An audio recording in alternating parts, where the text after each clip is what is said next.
Muito bem, pessoal, estamos começando o Desperta de hoje é 15 de outubro de 2024, são 7 horas da manhã, ao vivo, horário de Brasília. Este é o Desperta todos os dias, vocês sabem, das 7 às 8 horas da manhã, sempre ao vivo, de segunda a sexta, trazendo, claro, as principais notícias do Brasil e do mundo. Bem-vindos, bem-vindas, todo mundo que já está por aí no nosso chat. Vai chegando por aí, vai deixando seu like, ativando o sininho, assinando os nossos canais e principalmente compartilhando este programa. Joga lá nas suas redes sociais, no seu grupo de Zap, no seu grupo de Telegram, no seu grupo de, sei lá eu o que, de e-mail, né? Ou qualquer coisa desse tipo. A nossa câmera deu uma caída aqui, rapaziada. Mas tá tudo certo, beleza? Estamos por aqui, foi só a câmera. A câmera deu uma desmaiada lá, Flávio Bolsonaro, mas tá tudo certo. Nós estamos ao vivo, claro, nas principais redes sociais, também nos nossos canais do YouTube. Muito bom dia para quem está nos acompanhando pelo canal do ICL Notícias, também pelo canal do Eduardo Moreira, também pelo canal do Leandro Lemori.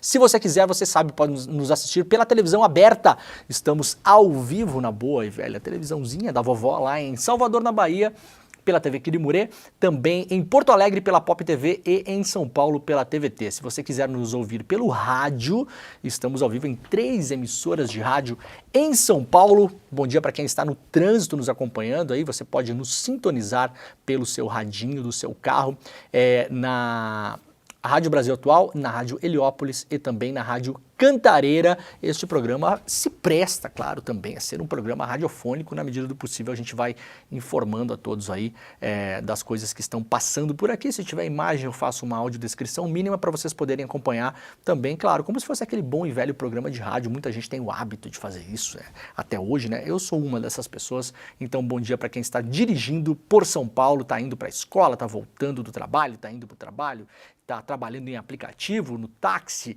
no busão. É muito bom ter a companhia de todos vocês por aqui, tá bom? Gente, olha só, vamos lá que o programa tá cheio de coisa hoje.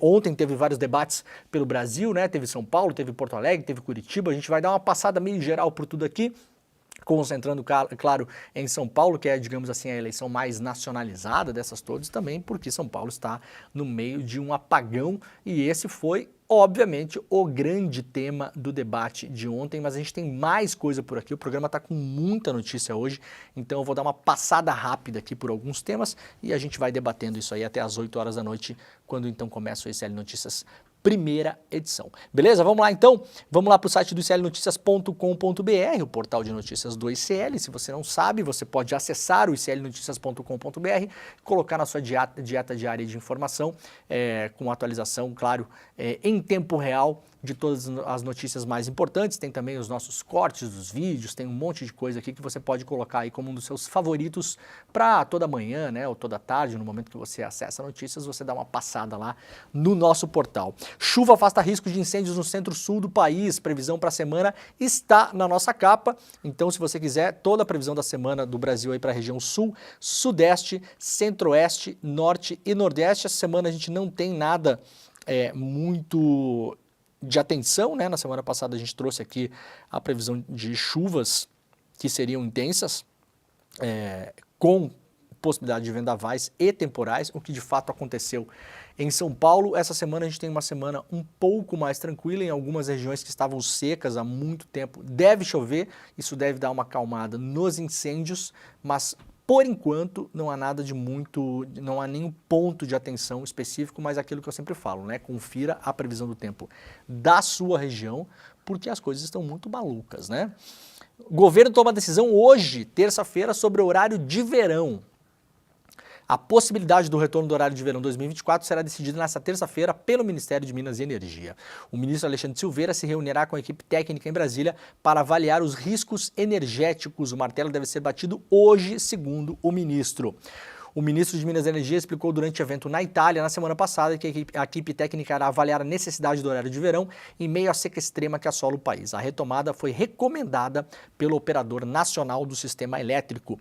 Estamos diante da pior seca dos últimos 73 anos e mesmo com as medidas prudenciais, conseguimos preservar cerca de 13% da água do sistema, ou seja, o nível está baixo. O Brasil, claro, tem opções de ligar as nossas usinas termoelétricas, algumas delas já estão funcionando, mas a luz fica mais cara quando isso acontece, né? As famosas bandeirinhas da conta de luz, verde, amarela e vermelha, já estamos na bandeira amarela e possivelmente, se a coisa piorar, entraremos na bandeira vermelha, então fica mais caro para todo mundo, porque essas termoelétricas elas queimam combustível fóssil, entre eles gás, que é, no mais das vezes, importado dos Estados Unidos. Os caras botam o gás num naviozinho, traz o gás para cá, queima o gás, vira energia, uma operação cara, né? A gente paga esse gás em dólar também.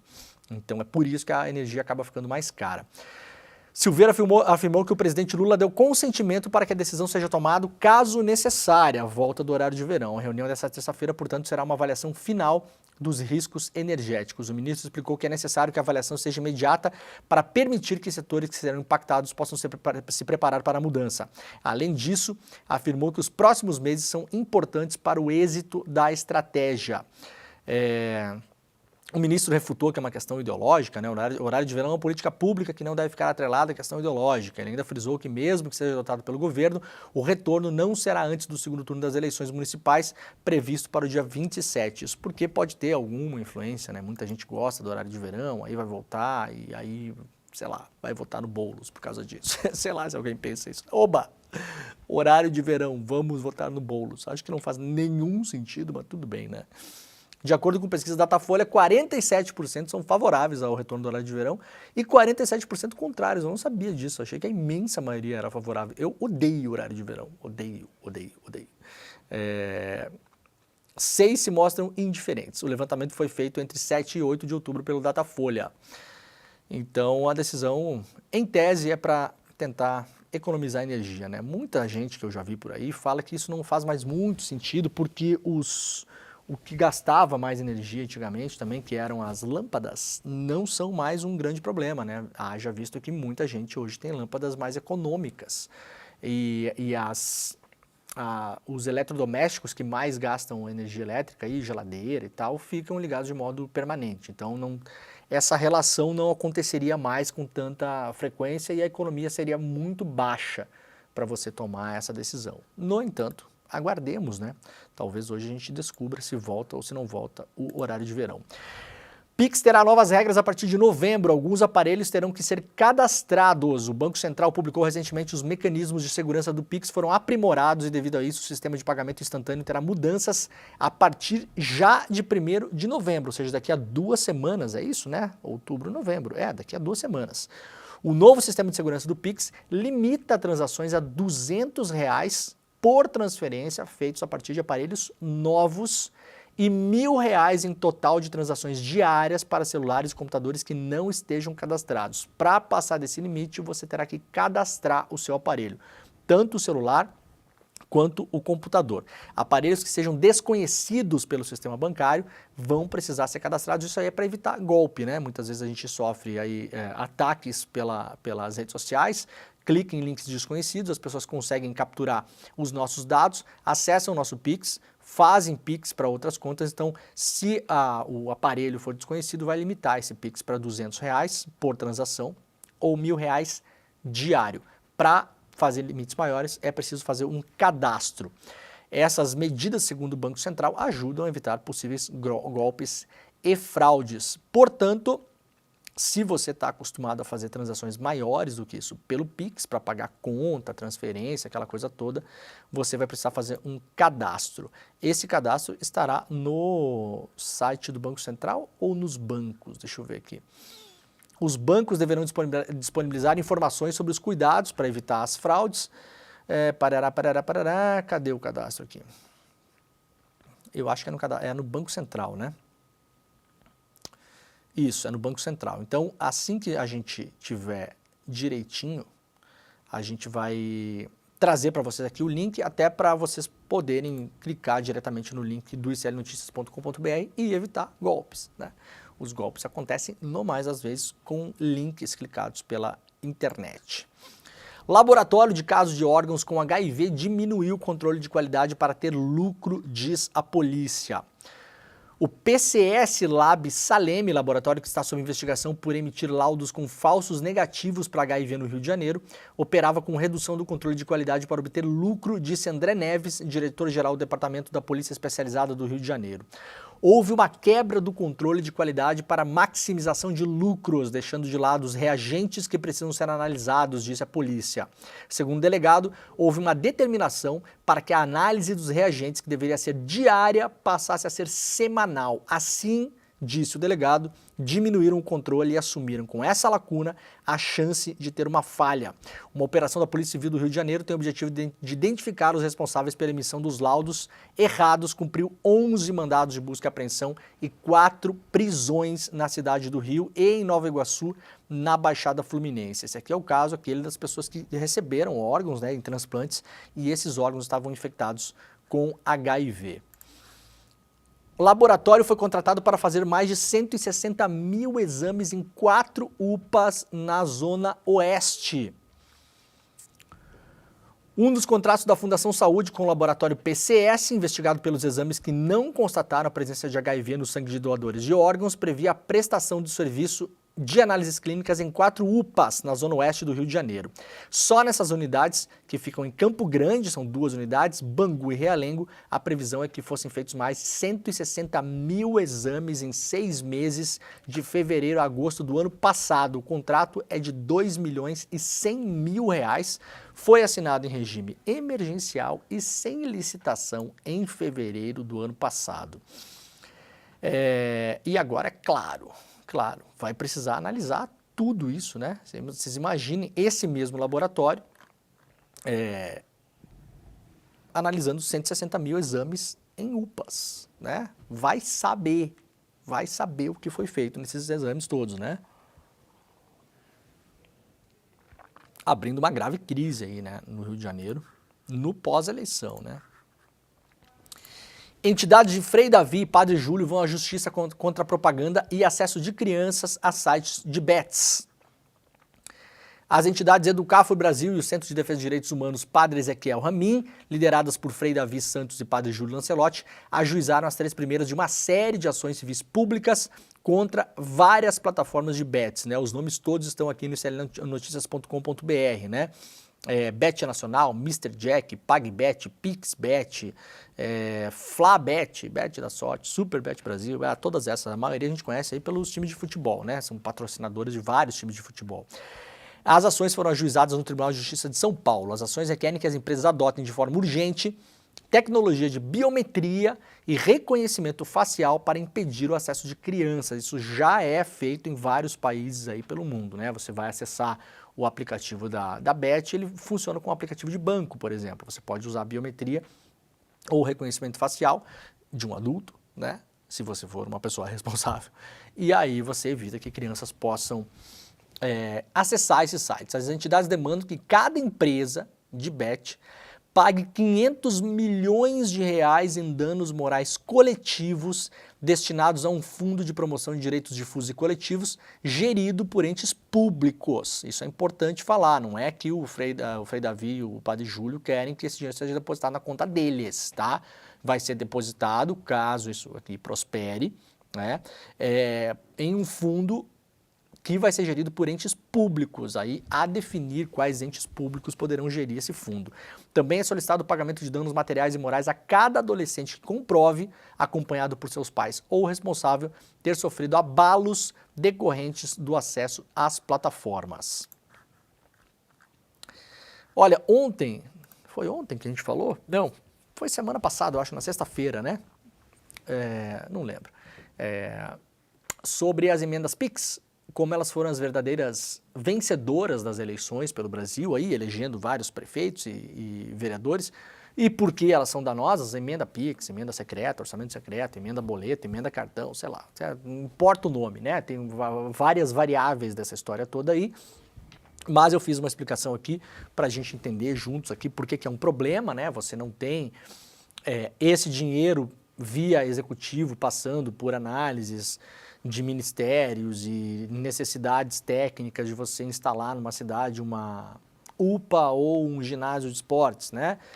Mandar dinheiro para educação ou para saúde, enfim, você tem simplesmente dinheiro na mão de parlamentares que efetivamente fazem PIX para as prefeituras e isso é gasto da maneira como for. Olha esse caso aqui, como ele exemplifica o uso da máquina nessas questões, tá? Isso aqui não é diretamente emenda PIX. Eu não duvido que tenha para essa prefeitura, mas eu não consegui achar, porque a transparência dessas emendas é uma porcaria. Eu juro para vocês, eu fiquei um tempão hoje de manhã aqui tentando procurar. Se alguém conseguir achar emendas desse tipo, de orçamento secreto, de orçamento isso, aquilo, de emenda PIX, para a cidade de Parelhas, no Rio Grande do Norte, por gentileza, avisa no chat, tá? Eu não consegui encontrar hoje pela manhã, mas com uma busca um pouco mais detalhada, talvez seja possível achar.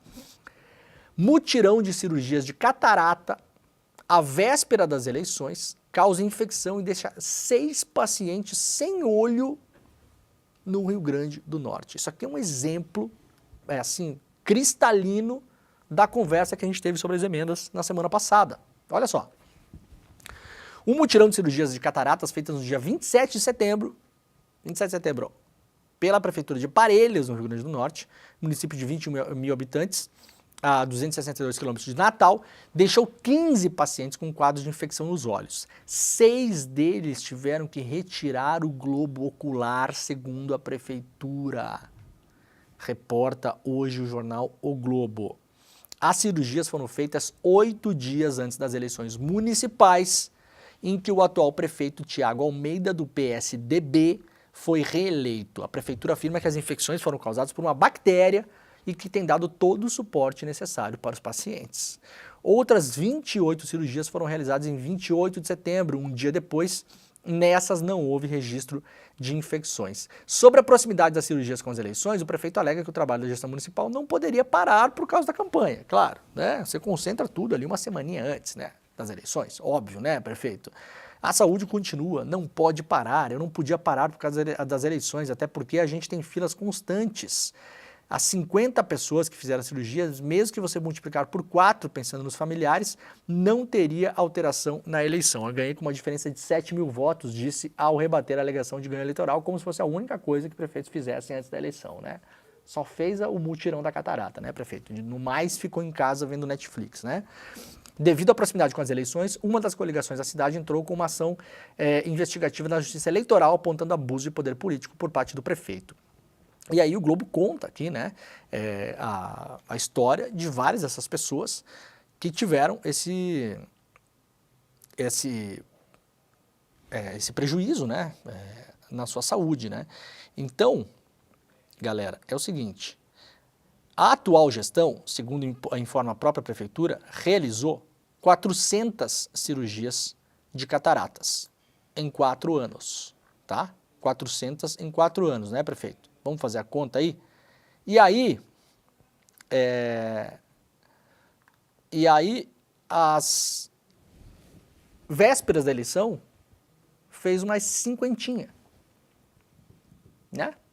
Uma semana antes da eleição. Em 4 anos, 400. Então foi espalhadinho, né? Dá pra fazer a conta, quem quiser aí. Mas aí a véspera da eleição fez 50, uma semana antes. É um caso, obviamente, gravíssimo, né? E aí você vai procurar, você tem isso aqui, ó. Codevasf, a gente já falou 1000 vezes aqui, de Rogério Marinho, superfaturou asfalto no Rio Grande do Norte em mais 9 estados. A cidade de Parelhas já foi vastamente beneficiada por emendas de dinheiro do Rogério Marinho. Isso aqui é uma matéria de 2024, né? Durante a gestão do senador potiguar licenciado Rogério Marinho, à frente do Ministério do Desenvolvimento Regional, a Codevasf, Companhia de Desenvolvimento do Vale do Rio São Francisco, superfaturou o preço do asfalto em pelo menos 10 estados, diz a reportagem. Lembrando, a transferência do poder de orçamento do Executivo para o Legislativo, que depois viria a se tornar o tal do orçamento secreto, começou efetivamente no Ministério da Integração e Desenvolvimento Regional, comandado pelo Rogério Marinho na época, né? Ele é, assim, digamos assim, o precursor dessa história toda. E aí, se você vai olhar a reportagem, os dados são da CGU, publicado na última sexta-feira. O Rogério Marinho, ex-ministro do Bolsonaro, ficou na Codevasf até março de 2022, né? E aí foram analisadas várias licitações, várias amostras de contratos, e você vai lá e digita Parelhas e tá lá, aqui, ó. No Rio Grande do Norte foram analisadas obras em várias cidades, entre elas Parelhas. Parelhas que teve 18 mil metros quadrados de asfalto sem que tenha sido apresentada qualquer justificativa para a diferença entre o que foi contratado, dito contratado, e o que foi feito. Então há uma suspeita grande, né, de corrupção nessa história toda.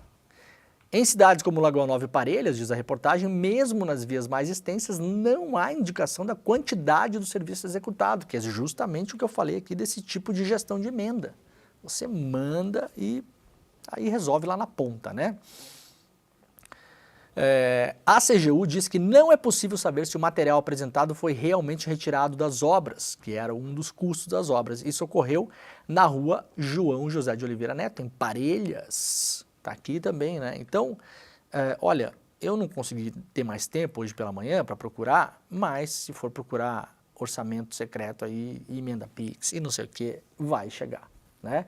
Tem fotos da CGU, foi lá, fez foto, né? Fez medições, aqui tem as medições, ó, da gramatura do asfalto, né? Aquela coisa toda, olha só, os acabamentos, né? Como foi feito, mostrando que são superficiais, que o asfalto já está tendo problema, isso aqui é tudo a fiscalização feita pela CGU, né? As medições, olha só, porque o asfalto tem que ter uma espessura X, né? Se você tira 2 milímetros da espessura do asfalto, já é um dinheiro que entra, né? Então você contrata e fala que vai ser de 5 e faz de 4. Você imagina tirar 1 milímetro de asfalto de vários quilômetros de asfalto. Obviamente vai sobrar dinheiro para quem está fazendo esse negócio, né? Então tá aqui, ó, hiper documentado. E aí o resultado, né, gente? Aí o resultado. Bom exemplo esse, né? Reparei com ele hoje pela manhã aqui. O governo Lula abre investigação contra a ANEEL por apagão e notifica a gestão Nunes sobre árvores. O governo Lula informou na segunda-feira que abriu uma auditoria para investigar a Agência Nacional de Energia Elétrica se ela tem feito a fiscalização da Enel, a empresa controlada pelo Ministério da Economia da Itália, que é responsável pela energia elétrica em São Paulo. A Enel tornou-se novamente alvo de críticas após o apagão que deixou mais de 2 milhões de pessoas sem energia após o temporal de sexta-feira na região metropolitana de São Paulo. O governo Lula também vai notificar a Prefeitura da capital paulista para que ela dê explicações em até 3 dias sobre a alegação da concessionária de que quedas de árvores que seguem bloqueando vias e fiação impediram o restabelecimento total do serviço. O governo federal dá 24 horas para Nunes responder sobre a atuação no apagão. A Secretaria Nacional do Consumidor, a Senacom, do governo federal, expediu ofícios para o prefeito de São Paulo, Ricardo Nunes, e para a Enel, cobrando explicações sobre as questões alegadas devido ao apagão da energia elétrica em São Paulo. O prazo de Nunes é de 24 horas, o da Enel é de 48 horas. Vadi Damu, secretário nacional do Consumidor, explica que a partir das informações, um processo administrativo será instaurado e vai ser avaliada a aplicação de novas multas para a empresa. Nos ofícios, a Senacom recorda que ela própria instaurou o processo administrativo considerando os episódios anteriores da falta de energia em São Paulo em janeiro e fevereiro deste ano. A empresa recebeu uma multa de 13 milhões com sugestão de intervenção administrativa ou revogação da concessão. A partir da multa, a Enel apresentou defesa para a Senacom e, por isso, o órgão agora cobra a Prefeitura por explicações apresentadas para a empresa. Aqui no ICL Notícias tem as explicações, né, que a Senacom está cobrando da Enel, isso aqui publicado na coluna da Juliana da Alpiva. Funcionário da Enel morre atingido por árvore em São Paulo durante trabalho na rede. Um funcionário da Enel morreu no último sábado atingido por uma árvore durante os trabalhos de restabelecimento de energia após o apagão. No momento do acidente, o eletricista Ezequiel Barbosa da Silva, 52 anos, trabalhava na recuperação da rede de distribuição. De acordo com a Enel, o caso ocorreu em Cajamar, na Grande São Paulo. Segundo dados do boletim de ocorrência registrado pela Polícia Civil, o acidente de trabalho foi na estrada de Perus, no bairro do Parque Anhanguera, zona norte da capital paulista. As duas regiões ficam próximas, mas há divergências entre o que informou a Enel e o que está no boletim de ocorrência.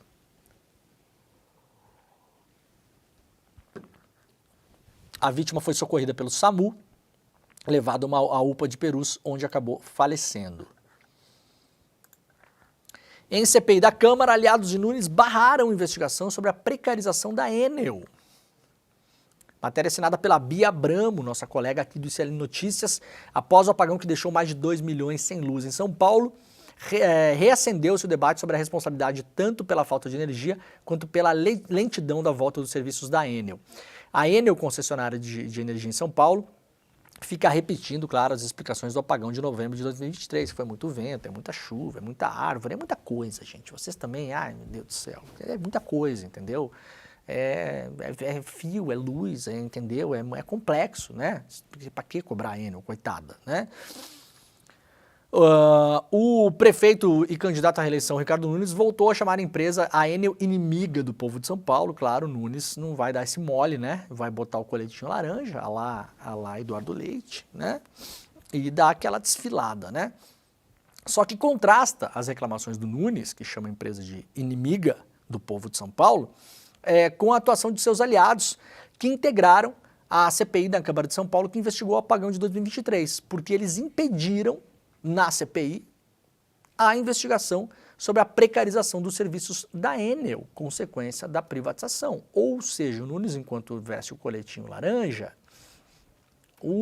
a situação, o seu governo, os seus parlamentares, impediram que a Enel fosse investigada pela CPI. Né? A precarização é o quê? Demissão de uma parcela gigantesca de trabalhadores da Enel, que a Enel alegou, aliás, com o beneplácito da Folha de São Paulo, a gente vai ver aqui, que não fazia diferença nenhuma. Não, a gente mandou 10 mil pessoas embora. 36% da força de trabalho. Mas não muda nada, viu, gente? Fica tranquilo que tá tudo bem. A gente vai ver aqui como isso é mentira, desmentido por ações da própria Enel. Vamos ver aqui. A gente vai provar esse negócio daqui a pouquinho, tá? A matéria completa, claro, está lá no iclnoticias.com.br, mostrando que enquanto anda por aí com o seu coletinho laranja, na verdade, a prefeitura, o seu grupo político, barrou uma investigação contra essa mesma empresa no ano passado, né? No ano passado. Olha aqui, ó. A gente falou sobre isso ontem aqui, eu vou retrazer essa história para mostrar para vocês como a coisa anda muitas vezes, inclusive na imprensa, tá? Porque isso aqui é uma escolha editorial. Vamos lá ler com atenção. Isso aqui não é só para quem está em São Paulo, tá, gente? Presta atenção, isso aqui vale para todo mundo no Brasil todo, para todo tipo de concessão. As de energia elétrica, a gente está vendo aqui em São Paulo, a gente viu em Porto Alegre já com o Grupo Equatorial, Energia, mesma coisa. Isso vale para aeroporto, a gente viu na enchente em Porto Alegre, a empresa alemã Fraport, fazendo chantagem pública, querendo cobrar 1 bilhão do governo em depósito na conta deles para recuperar o aeroporto, ameaçando abandonar o aeroporto e voltar para a Alemanha, ameaçou publicamente em entrevista da CEO da Fraport no Brasil, né? Protegidos pela imprensa local, né? Protegidos pela imprensa local, que trabalha em lobby direto com essas empresas. Graças ao nosso trabalho aqui de CL, a gente conseguiu economizar um bom dinheiro lá, né, no caso da Fraport. Mas não é sempre que dá para olhar para as coisas, né, ter atenção nas coisas. Olha só essa notícia, tá? Italiana Enel, reporta a Folha de São Paulo, dobrou o lucro e reduziu funcionários em 35% desde que assumiu a distribuição em São Paulo. Isso aqui a gente tinha mostrado ontem já. A redução de 36%, na verdade, dos funcionários, que tinha sido reportado pela Carta Capital no ano passado ainda, tá? A manchete poderia ser assim: Italiana Enel dobrou o lucro porque reduziu funcionários em 35%. Você não dobra o lucro de uma empresa, você aí tem uma empresa. Você tem uma empresa, uma MEI, uma empresa do Simples, qualquer empresa, um consultório, uma padaria, uma consultoria, qualquer coisa, você que é empreiteiro aí, que faz obra, qualquer coisa. Você consegue imaginar alguma solução mágica para você dobrar o seu lucro? Dobrar, tá? Dobrar. Em, 1 ano e meio, 2 anos. Não tem solução mágica, né? Qual o jeito mais fácil de fazer isso? Demitir funcionário. É o jeito mais rápido. Rapidinho você consegue subir, né? Vejam o que diz a Folha de São Paulo aqui na famosa linha fina, né? O subtítulo para as pessoas que não estão acostumadas aí com o léxico jornalístico, né? Efetivo, né? Ou seja, número de trabalhadores, né? Linguagem burocrática para ninguém entender nada, né? Efetivo, número de trabalhadores, caiu de 23 mil, quase 24 mil pessoas que trabalhavam, para 15 mil. Então, assim, não é pouco, tá? De 24 para 15. São quase 10 mil trabalhadores a menos numa empresa. Eu já falei ontem, se você trabalha numa sala hoje, fazendo qualquer coisa, e tiver 5 funcionários, e amanhã só tiver 3, que é mais ou menos essa proporção, você vai dar um jeito, não vai dar um jeito? Vai dar um jeito. 3, vai dar um jeito. Agora, se você tiver, por exemplo, numa loja, um shopping, tem 5 vendedores, aí a loja vai lá e demite 2, fica 3. Você vai dar um jeito de vender, né? Agora, acontece uma emergência em dezembro, por exemplo, para uma loja, uma emergência positiva, digamos assim, chamada Natal. E a loja começa a abarrotar de clientes. Você vai dar jeito de se virar com 3? Não vai. Não vai dar jeito. Porque você é uma pessoa só, vai atender uma pessoa por vez e acabou. Né? Então,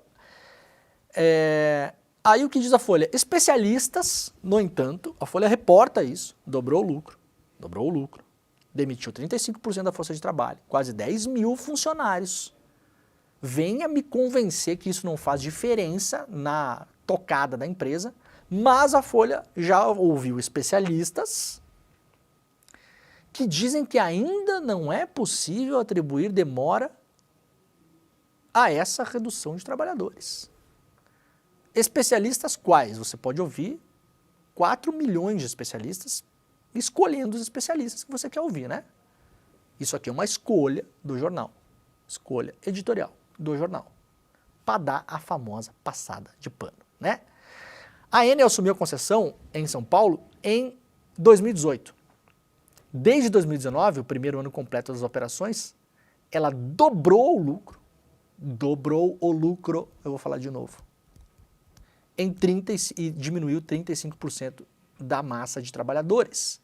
Especialistas ouvidos pela Folha, porém, dizem que ainda não é possível relacionar o corte do efetivo da empresa aos transtornos causados após a tempestade que atingiu São Paulo na sexta-feira, dia 3, que se tratou de um evento extraordinário. Isso aqui é novembro do ano passado, tá, gente?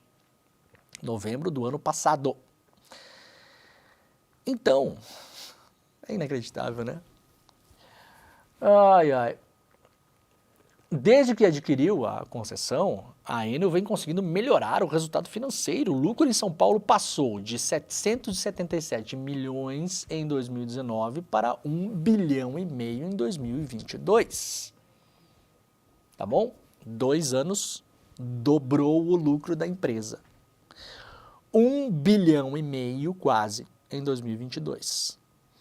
A margem de rentabilidade, ou seja, o lucro que sobra, né? Tem esse nome esquisito aqui, EBITDA, tá? Mas é o lucro que sobra. É o lucro antes de impostos, amortizações, lucro. Saltou de 16% para 22%, né?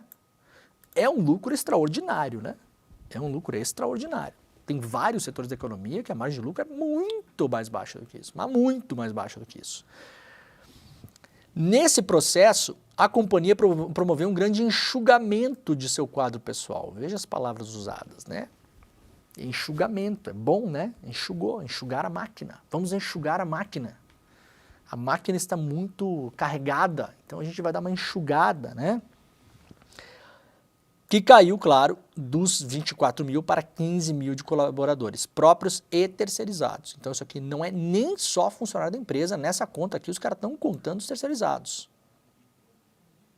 Não sabemos, dos quase 10 mil que foram mandados embora, se a maioria era próprio ou terceirizado. O que vocês acham? Chuta. Será que era o povo da CLT ou era terceirizado que foi mandado embora? Dá para imaginar, né? A Enel diz, porém, que os cortes se concentraram em áreas administrativas. Veja aqui, a gente vai botar uma notícia depois disso aqui, tá? Então vamos lá. Atenção no que eu estou lendo aqui para vocês. Olha só, o que disse a Enel, tá? Olha só, vocês mandaram quase 10 mil pessoas embora. Tá tendo problema em São Paulo, vocês não conseguem restabelecer a energia elétrica. Não parece que está faltando pessoal? Segundo especialistas ouvidos pela Folha, não. Vamos ouvir uns especialistas aí, galera, que diz que não, tá? Tá bom? Então não. Não é possível admitir ainda. Isso era novembro do ano passado. Será que já é possível? Será que a Folha pode fazer uma matéria hoje? Segundo especialistas, agora sim, essa, igual você ficar salvando pasta no computador, né? Essa aqui sim valendo agora, né? Agora sim, essa aqui valendo, é possível dizer que pode ser que tenha sim realmente uma relação entre uma coisa e outra. Talvez, né? Já que fez essa matéria no ano passado, podia fazer nesse ano. Aí a Enel, na matéria, diz o seguinte: os cortes se concentraram em áreas administrativas e não tiveram grande impacto no efetivo operacional. O operacional é o motora do caminhão, o cara que mexe na escada, né? Operacional. Essa equipe que foi para as ruas cuidar dos impactos da tempestade. Disse a Enel, em nota, a companhia possui atualmente uma resposta de recuperação de rede mais efetiva do que em anos anteriores. A Enel disse para a Folha de São Paulo, no ano passado, que a resposta dela para restabelecer a energia elétrica em São Paulo, depois de eventos climáticos como uma tempestade, uma ventania, é melhor do que era antes dela mandar 10 mil pessoas embora. Essa é a resposta da Enel. Tá bom? Ficamos com isso. Vamos lá para a próxima notícia. Após pressão, Enel pede ajuda a outros países para reverter apagão em São Paulo. Ué, não entendi. A Enel anunciou o reforço dos técnicos vindo de outros países. Tá? Não é perto de São Paulo. Não é Botucatu. Tá? Não é do lado de São Paulo. Outros países. Ué, mas não entendi. Não tinha problema o negócio lá. Não, a resposta não era melhor ainda? Melhor? Veja bem, mandamos 10 mil pessoas embora, mas eram todas pessoas administrativas, ou seja, era um bando de gente que passava o dia no WhatsApp, né? Daí a gente mandou embora, porque não faziam nada aqui. Mas o efetivo operacional não teve grandes alterações. Na verdade, veja bem, a nossa resposta hoje é melhor do que antes de mandar essas pessoas embora. Mas tá chamando gente de outros países para quê, então? Não entendi, né? Não entendi. O reforço internacional de outras distribuidoras começaram a chegar no Brasil nesta segunda-feira. Profissionais do Chile e da Argentina iniciaram os trabalhos hoje, segundo informou a própria Enel. Os da Itália e da Espanha devem iniciar nesta terça. Isso aqui ontem, né, começaram Chile e Argentina. Hoje, eventualmente, pessoas da Itália e da Espanha. Sabe quantas pessoas vieram, gente? 65. 65. A Enel já tinha recebido apoio, a gente informou ontem aqui, de distribuidoras que atuam em outros lugares do Brasil, né? Equipes de bases do Rio de Janeiro e do Ceará foram convocadas e chegaram a São Paulo no final de semana. O número é de 2,9 mil técnicos atuando em campo para resolver o problema da rede elétrica. Isso aqui são os 2.900 técnicos da Enel em São Paulo. Tá mal redigido aqui, né? Tá mal redigido. Não colocou quantas pessoas vieram para cá, né? Ó, faltou aqui, mas como eu li a matéria ontem, eu lembro, são 400 pessoas, não tem na matéria da Folha. Não tem. Então, olha só, 10 mil quase mandados embora. Segundo a Enel, no ano passado não faz diferença nenhuma. Aliás, fez uma enorme diferença demitir essas pessoas. Melhorou o serviço. A resposta é melhor, né? É melhor. É o único lugar onde a gente vê assim, você mandar 35% das pessoas embora e a coisa melhora. Sendo que assim, gente, não é um negócio operacional que você manda 35% da força de trabalho embora e você resolve com o chat GPT, né? Não dá para mandar o chat GPT subir imposto, dá? Até agora, não sabemos, mas eu acho que não, né? Não dá para mandar o chat GPT colar fio. Dá para colar fio? Não dá, né? Então não tem esse papo. Não tem esse papo. E aí, opa, apertou o negócio. A empresa recorre a outras empresas no Brasil, não a sua própria força de trabalho, tá? Pediu ajuda para os brothers do setor elétrico, ou espanhol aí, chinês, sei lá quem está cuidando dos outros lugares, manda gente para cá. Ontem foi informado, cerca de 400 pessoas. Não sabemos, tá bom, gente? Não sabemos. Por que não sabemos? Porque é uma empresa privada que não tem nenhuma obrigação de transparência. Nenhuma. Pode ter falado 400 e pode ser 30. Não sabemos. Não sabemos de fato. Pode ter solicitado 400, mas até agora chegou 12. Não sabemos. Isso aqui é o clássico diz Enel. Diz Enel. E aí tá chamando gente de outros países agora para ajudar. Mas eu achei que estava tudo melhor, que não fazia falta demitir ninguém. Aí quantas pessoas vêm? 65.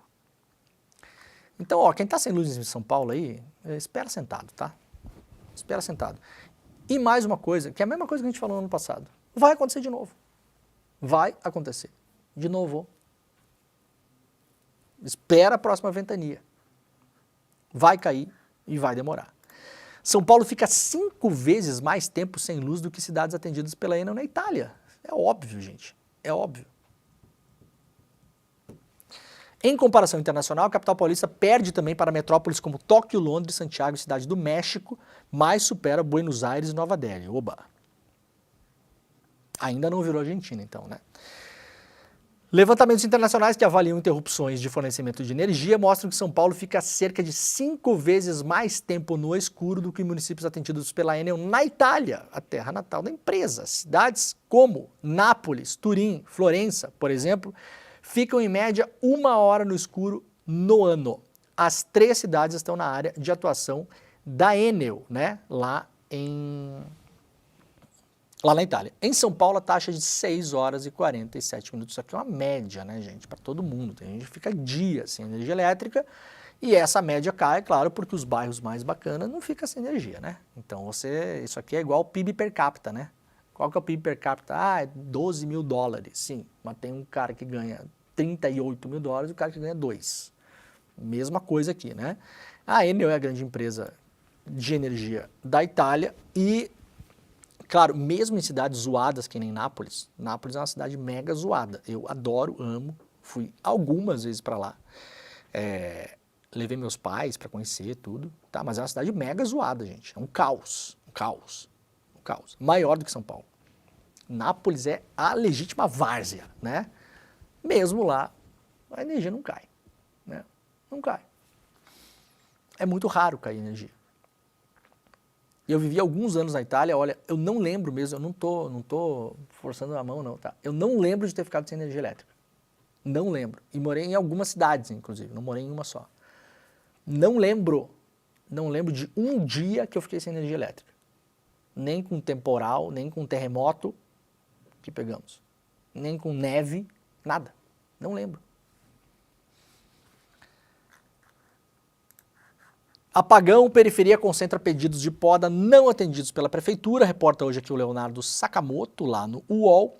Dos quase 43 mil pedidos de solicitação de avaliação de poda ou remoção de árvores em áreas públicas feitos no primeiro semestre deste ano, a Prefeitura de São Paulo, 11.400 continuam com status em aberto, segundo dados da própria Prefeitura, ou seja, 11 mil podas que poderiam ter sido feitas para evitar a queda de energia, não foram feitas, só este ano. A queda é um dos principais motivos que levaram ao apagão em São Paulo. A informação foi obtida pela plataforma de dados abertos da própria prefeitura. Nela é possível obter os pedidos feitos através da central telefônica 156, que é onde as pessoas ligam para pedir, né, o atendimento. A maioria, claro, dessas podas pendentes está onde? Na perifa, óbvio. Os números são maiores, né? Em locais como Itaquera, Pirituba, Cidade Líder, Perdizes, Lapa, Vila Curuçá, etc. e tal. Tá aqui todos os dados na matéria do Sakamoto lá no UOL. A BBC News Brasil traz aqui ela destrincha o que o Tribunal de Contas vê como graves falhas da Enel na distribuição de energia em São Paulo. Para quem quiser ver, isso aqui é uma lição para todo o Brasil aí, tá, gente? O Tribunal de Contas do município de São Paulo, o TCM, né, encaminhou a ANEEL e disse ter identificado graves falhas no cumprimento de metas de investimentos e na qualidade do atendimento. E aí, o primeiro aqui, os outros é tudo, isso aqui tudo aqui, de baixo aqui, ó, isso aqui tudo é consequência, tá? Consequência. Tirando a redução do quadro de funcionários. Segundo o TCM, a redução de quadro de funcionários da Enel não é 35%, é 51%. Então, tem uma divergência de dados aqui também, ó, tá? Porque os 35% eram até o ano passado. Então pode efetivamente ter aumentado. Vocês imaginem, gente, a empresa assume energia da maior cidade da América Latina, da América do Sul pelo menos, né? Monopolista, porque você não pode escolher de quem comprar energia elétrica. Innecessário, porque você não pode escolher ficar sem. Então vejam a loucura da concessão e da privatização, né? Você pega um serviço que é com o qual as pessoas não podem viver sem, água, energia elétrica, transporte, todos esses serviços. Coloca na mão de empresas privadas, no mais das vezes você não tem alternativa, você é obrigado a comprar da Enel. Não é obrigado? Nessas horas ninguém aparece para falar em liberdade, né? Cadê a liberdade? Cadê a liberdade de escolha? Cadê o não sei o quê? Ninguém. Some todo mundo. Os caras mandam metade das pessoas embora. Não faz diferença, viu? Se precisar, a gente chama 65 pessoas da Itália, do Chile e da Argentina para ajudar. E da Espanha para ajudar. Né? Eles, tudo bem que eles vão chegar uma semana depois. Beleza, né? Mas o principal também está aqui, ó. As promessas das privatizações, das concessões, sempre partem do princípio, vocês vão lembrar, na Sabesp foi igual, que vai ter investimentos, não é? Ah, e o poder público não tem condições de fazer investimentos, então a gente vai, vamos focar na educação e não sei o quê, e aí a gente vai vender essa empresa, porque para ela ser eficiente e ter a máquina pública enxugada e baralá, precisaria do investimento de não sei quantos bilhões e a prefeitura não tem esse dinheiro. Esse é um dos grandes argumentos. Qual era o grande argumento da Enel de investimento em São Paulo? Está aqui, ó, segundo o Tribunal de Contas do Município, em um relatório publicado pela BBC News Brasil. Entre 2018 e 2022, ou seja, desde que assumiu a empresa até 2022, a Enel deixou de investir 1 bilhão e 500 milhões de reais que estavam previstos em seu plano de desenvolvimento da distribuição. 32% a menos. Ou seja, prometeu para encher os olhos da população, para convencer a opinião pública, para fazer negócio, para entrar no mercado de distribuição de São Paulo, monopolista, com um produto com o qual as pessoas não podem viver sem, e falou, não, mas veja bem, nós vamos investir, a prefeitura não tem esse dinheiro, o governo não tem esse dinheiro, o poder público não consegue fazer os investimentos necessários. E não fez. Está aqui, ó, 1 bi e 500. 1 bi e 500. O tempo médio, qual a consequência? O tempo médio de atendimento aumentou, piorou, né? Aumentou 72% o tempo médio. A satisfação do consumidor caiu. A Enel já tomou multa da ANEEL, do Procon e da Senacom, que ultrapassam 355 milhões de reais. As infrações incluem descumprimento de prazo, cobranças indevidas, interrupções no fornecimento de energia, sem justificativa e falhas no atendimento aos consumidores. Isso aqui são multas aplicadas, eu duvido que elas foram pagas. Duvido, porque não se paga esse tipo de multa no Brasil, a não ser em raríssimos casos. Deve ter pago alguma coisa. 355 milhões, duvido. Redução do quadro de funcionários, né? E aí o TCM observou uma redução de 48% nos custos operacionais. Ou seja, se você demora mais para atender o telefone, se você não faz os investimentos que prometeu fazer, se você manda metade da força de trabalho embora, é claro que você vai ter uma redução nos custos operacionais. Óbvio. Para onde foi esse dinheiro? Segundo dados públicos que a empresa é obrigada a publicar também, para o bolso dos acionistas. Mais notadamente, os grandes acionistas, entre eles o Ministério das Minas e Energia, de Energia, da Economia da Itália, né? A Itália controla a Enel, o maior sócio, através do Ministério da Economia da Itália. E esse seu dinheirinho de São Paulo está ajudando a pagar a pensão dos velhinhos italianos. Residualmente, claro, porque no grosso, na verdade, está enriquecendo acionistas e a galera que comanda a empresa. Vamos lá passar rapidamente pelos debates. O Nunes e o Boulos trocaram acusações, segundo o UOL ontem aqui, atacaram a Enel e ensaiaram abraço em primeiro debate. Não ensaiaram abraço, né? Foi um negócio meio irônico, meio cínico ali, né? Não foi isso. O Boulos chegou próximo do Nunes e o Nunes foi meio dar um tapinha nas costas, assim, tipo, tá tudo bem? Tá tudo bem? Sim, tá tudo bem. Tá nervoso? Não tá nervoso? Enfim, aquele teatro de sempre, né?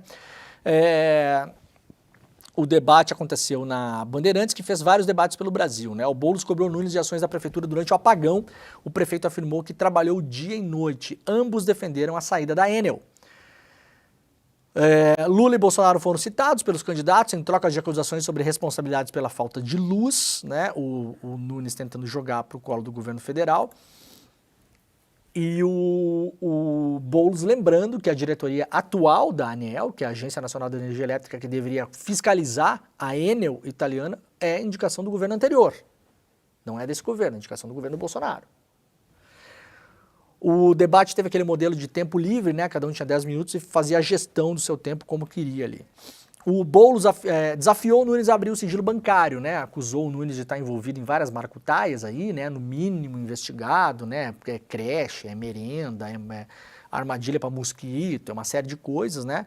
O Nunes, como empresário, teria sido beneficiado disso ou teria beneficiado empresas amigas, parceiras ali e tal. O Nunes falou que tem uma vida limpa, aquela coisa tal, e o Boulos desafiou ele umas 3 vezes para abrir o sigilo bancário. Falou, eu vou abrir meu sigilo bancário, tenho o seu compromisso, e o Nunes tergiversou e falou que tem uma vida limpa, não sei o quê, e não falou em abrir sigilo bancário.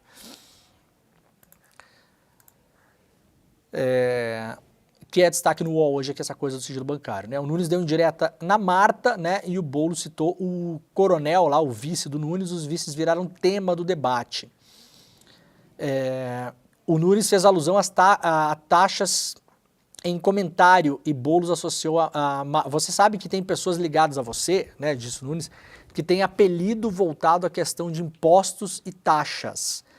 Daí eu lamento, Ricardo, que no alto da sua arrogância, disse o Boulos, você ataque a ex-prefeita Marta Suplicy, né? O Nunes falou, não estou falando da Marta, não sei o quê, falando que a Marta seria associada a aumentar o imposto. O Nunes bateu muito nisso, né? Vocês vão aumentar o imposto em São Paulo. O Boulos falou várias vezes, a gente não vai ter nenhum aumento de imposto em São Paulo.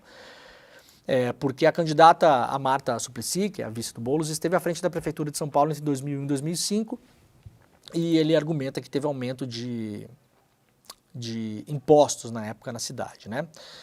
O Boulos vinculou Melo Araújo, que é o vice do Nunes, indicado pelo Bolsonaro, à violência policial nas periferias. O candidato do PSOL lembrou a entrevista concedida por Melo Araújo ao UOL em 2017, então recém-impossado comandante da Rota, quando defendeu tratamentos policiais diferentes em áreas nobres e nas periferias da cidade. Esse vídeo é bem conhecido, rodou a internet durante muitos anos, né? É o atual vice da chapa do Nunes para a eleição, falando que você não pode tratar a pessoa dos Jardins igual você trata a pessoa lá em Itaquera, né? Nos Jardins é muito bem, senhor, tudo certo, beleza, mãozinha por trás, o polegar por trás do colete aqui, né? Tudo, beleza, e Itaquera tapa na cara, tá? Não foi isso que ele falou com essas palavras, mas foi isso que ele falou. De fato, há um jeito diferente de tratar o cidadão. Na periferia é na porrada e nas áreas nobres é no sim senhor, vou cuidar seu carro aqui, tá bem cuidado, bem guardado. E aí isso foi explorado, né, bastante ontem no debate também. O apagão, claro, como não poderia deixar de ser, foi o grande tema do debate, né? Justiça Eleitoral determinou que vídeo de Bolsonaro contra Boulos seja tirado do ar. Essa já é a 5ª publicação de Nunes ou de seus aliados que precisou ser retirada neste segundo turno. Rapidamente, sem apoio de Ciro ao PT, segundo turno tem racha do PDT em Fortaleza. Após o PDT declarar que se manteria neutro no segundo turno, o partido rachou com apoio ao PT e ao PL. Tem um segundo turno lá entre PT e PL e parte do PDT foi para o colo do PL lá em Fortaleza. Debate em Curitiba tem troca de ataques entre candidatos e discussão sobre vacinas e pandemia. Candidatos Eduardo Pimentel e Cristina Grêmio tiveram o primeiro encontro no segundo turno nessa segunda-feira. Aqui 2 candidatos, um cabeça de chapa, Eduardo Pimentel, PSD, com o vice do PL, e a outra, a Cristina Grêmio, do Partido da Mulher Brasileira, apoiado pelo Bolsonaro. né? Então tem esses casos que estão acontecendo no Brasil, Curitiba é um deles. O vice de um dos candidatos é do partido do Bolsonaro, o PL. Mas o Bolsonaro gravou vídeo para apoiar a Cristina Grêmio. E se a pesquisa mostrar que a coisa está chegando mais ou menos empatada ou indefinida até o final do segundo turno, o Bolsonaro vai entrar mais pesado para eleger a Cristina Grêmio. Isso aqui já mostra um racha maior que mira para 2026, né? Que envolve Kassab também. Lembrando, Kassab deu uma entrevista na semana passada e falou que o candidato dele para a presidência da República é o Tarcísio. Então já botou os dois pés na canoa do Tarcísio. E aí, claro, o Bolsonaro vai tentar derrubar o candidato do Kassab lá em Curitiba usando a Cristina Grêmio, né? Para fazer prevalecer a sua força e o seu projeto político. Então isso já é uma briga que está em praça aberta aí, entre Kassab e Bolsonaro. É importante a gente ficar de olho nisso, né? O Bolsonaro é um importante pêndulo de eleições, como eu já falei aqui. Muita gente não gosta que eu fale, mas eu vou repetir, porque eu gosto de tratar da vida como ela é aqui. O Bolsonaro é um ótimo pêndulo de eleições nessas eleições rachadas. Alguém tem dúvida de que foi o Bolsonaro que decidiu a eleição em São Paulo? Eu não tenho nenhuma. Se o Bolsonaro, no sábado, em vez de gravar um vídeo para o Nunes, que foi o que ele fez, né? No sábado ele foi lá e gravou um vídeo para o Nunes. Todos os institutos de pesquisa davam uma subida do Marçal até o sábado. Aí o Marçal solta lá a porcaria do negócio do Boulos, né? Do uso de drogas, falso, o documento falsificado. Mas não foi só isso, aquilo é um evento isolado, não dá para dizer que aquilo ali definiu a campanha. O Bolsonaro entrou na campanha do Boulos no sábado, gravou um vídeo de apoio, né? Falou do número do Nunes, né? No 15, e aí é um pêndulo de eleições, ainda mais numa eleição tão apertada aqui, dá para imaginar que o Bolsonaro foi definitivo para essa eleição. Em Curitiba pode ser também. O Bolsonaro tem outras eleições para disputar em Cuiabá, Abílio Brunini contra o Lúdio do PT. O terceiro colocado que chegou lá, que é do PSD do Kassab, ontem eu recebi informação, não sei se já é público na imprensa, vai apoiar o Brunini. É uma eleição que aí o entorno do Bolsonaro já considera vencida em Cuiabá. Abílio Brunini será prefeito de Cuiabá, né? O que eu tenho chamado de trombadinha da Câmara, né? Com toda a vênia, viu, deputado? Né? Isso aqui é só uma piada, né? Então, e aí temos Porto Alegre ainda para encerrar, que teve debate ontem também, né? Que também nacionalizaram o debate e fizeram ataques ambos aí a Lula e a Bolsonaro. Eleição entre Sebastião Melo e Maria do Rosário. O Melo não liquidou a fatura no primeiro turno por 0,23%, uma eleição muito difícil, assim como é para o Boulos em São Paulo, muito difícil para Maria do Rosário. Bolsonaro também entrou na campanha pesado, mandando a Michele Bolsonaro para a campanha do Melo em Porto Alegre. E hoje Bolsonaro estará em Manaus, cumprindo a agenda eleitoral também. Então vejam, né, como ele está fazendo essa estratégia. Curitiba, Campo Grande, Porto Alegre, São Paulo, Manaus e possivelmente outras cidades de segundo turno, entrando pesado nessa reta final para tentar fazer os seus candidatos próprios dele ou os do PL, que disputam 23 segundo turnos prefeitos agora, no próximo domingo. Tá bom, gente? Muito bem. Nós estamos acabando... o Martin, nós temos o nosso Cine ICL. Então, vou falar rapidamente, vai ser domingueira agora, né? Domingueira. Então, olha só, gente, ó, domingo, tá começando o ICL Notícias, primeira edição agora, tá? Fica ligado por aí. Mas domingo eu estarei ao vivo, às 8 horas da noite, junto com a Ingrid Fadnes, que é a diretora do filme Mata. É um filme espetacular, um filmaço, como cinema, um filmaço, e como conteúdo, um filmaço. É um filme que foi feito no Brasil, a Ingrid é norueguesa, ela veio para o Brasil fazer esse documentário sobre as imensas plantações, né, os desertos verdes, as plantações de eucalipto no Brasil.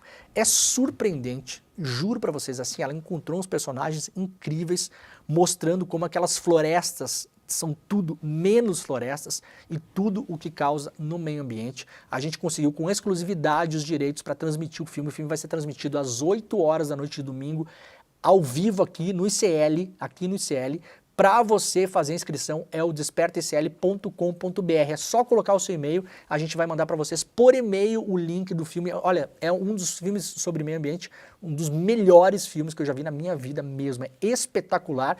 Eu tava com pena que esse filme não tinha rodado tanto pelo Brasil, né? E aí consegui, com a Ingrid, a autorização para a gente fazer aqui um Cinema ICL na Domingueira, 8 horas da noite. Tem o QR Code na tela, mas tem também o link para você fazer a inscrição, despertaecl.com.br.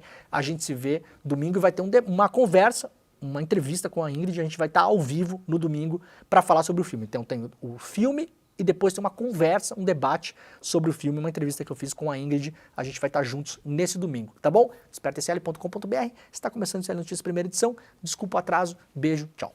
A Terra não precisa de nós, o ser humano precisa dela. E ela não precisa do ser humano.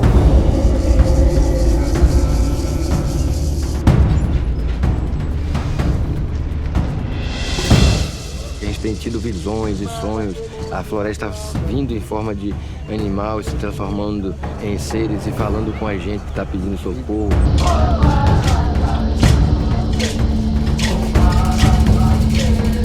Isso aqui é um fantasma.